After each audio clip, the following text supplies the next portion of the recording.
Once you sign on to a hospice program, it's also important to know, especially for those folks who have cancer or who have active treatment for another disease process that makes them tired, makes them sick, and they get to the point where they say, you know, I really can't do this anymore. I don't want to do this anymore.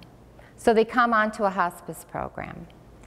And as we serve them on hospice care, they begin to get better and they begin to think, gosh, I think I could do that again.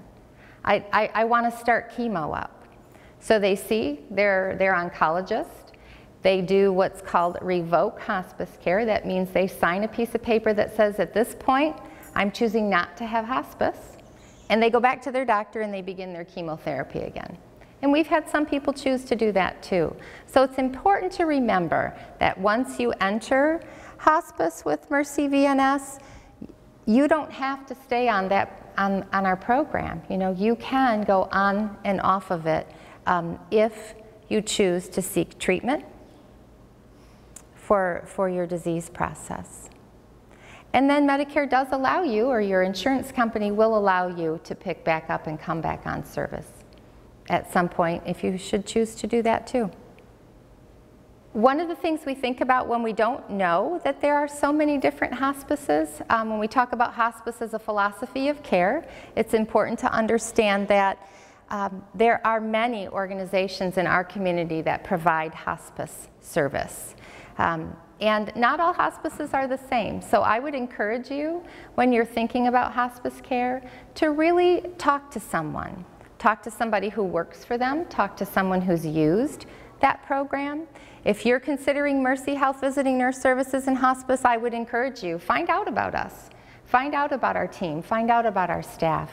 And I think what you'll see is that we truly are a group of people that you would like to have come and serve you, wherever you call home. We have just a wonderful team of very compassionate people. Most of them certified in hospice and palliative care. We have a wonderful volunteer coordinator who has many, many volunteers who help do different things in our hospice. So there are a lot of little things that are standouts for our hospice program. And I'll say a little bit about our grief and loss, our healing center at this point too, because one of the things our hospice, I think, really shines is that we have a grief and loss service after hospice care for 13 months past your loss. So, and that you can participate as much or as little in that grief and loss service as you would like. We run programs out of our healing center, which is right downtown on Terrace. We also have a certified counselor who can come and visit with you, mailings, things like that, to reach you after your loss. What kind of questions do you have at this point? Anything? Have any of you had an experience? I know you have, because we talked about that, but have any of you had an experience with hospice care at all? 1, 2, there we go, yep. 3, 4.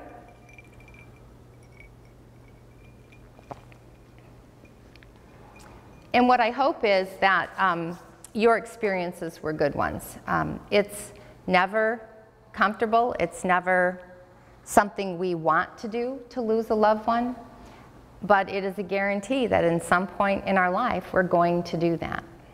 We can be 8 years old and lose a mother or a father or a grandmother. You know, we can be 50 and lose a spouse or a friend and not know that that's coming, but with a hospice program we can help families journey through that a little more easily, and certainly for our patients more comfortably. So